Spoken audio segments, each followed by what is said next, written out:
আমাদেরকে শোনায় যে বহির্বিশ্বে তাদের ইমেজ ক্ষুণ্ণ হতে পারে। ওই স্টেক হোল্ডার, ওই তথাকথিত বিভিন্ন মহলকে আমরা বলতে চাই, বিগত 16 বছরে যখন পিলখানায় হত্যাকাণ্ড হয়, যখন শাপলায় হত্যাকাণ্ড হয়, যখন শাহবাগে, যাত্রাবাড়িতে, শনি রাখায়, উত্তরায় হত্যাকাণ্ড হয়, তখন এই বহির্বিশ্ব কোথায় ছিল?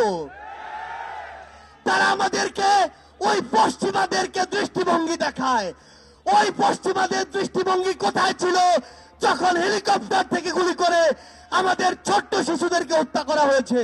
আজকে আমাদেরকে কারণ দেখানো হয় কিছু মহল থেকে যে যদি এই বাংলাদেশের আগামী নির্বাচনে আবার আওয়ামী লীগ না আসে তাহলে ওই ভারত কি না কি মনে করে বসে, যেহেতু ভারত আমাদের 3 দিকে আছে।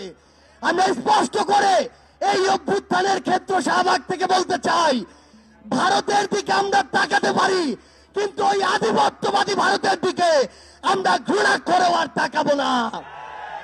যেই ভারত এতগুলো খুনের হুকুমকারী ওই খুনি হাসিনাকে আশ্রয় দিয়েছে, সেই হাসিনাকে এই বাংলাদেশে ফেরত দেওয়ার পূর্ব পর্যন্ত ভারতের সাথে বাংলাদেশের সম্পর্ক স্বাভাবিক হতে পারে না।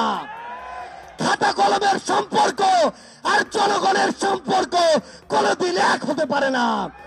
আমরা ভারতকে স্পষ্ট করে একটা কথা বলি, বাংলাদেশের সাথে যদি প্রতিবেশীর সম্পর্ক আগামীতে তারা দেখতে চায়, তাহলে যে সকল খুনিকে তারা ওই জায়গায় আরাম আয়েশের স্থাপনা আবাসন দিয়ে রেখেছে, তাদেরকে বাংলাদেশে পাঠাতে হবে এবং বাংলাদেশের মাটিতেই তাদের এই বিচার হতে হবে।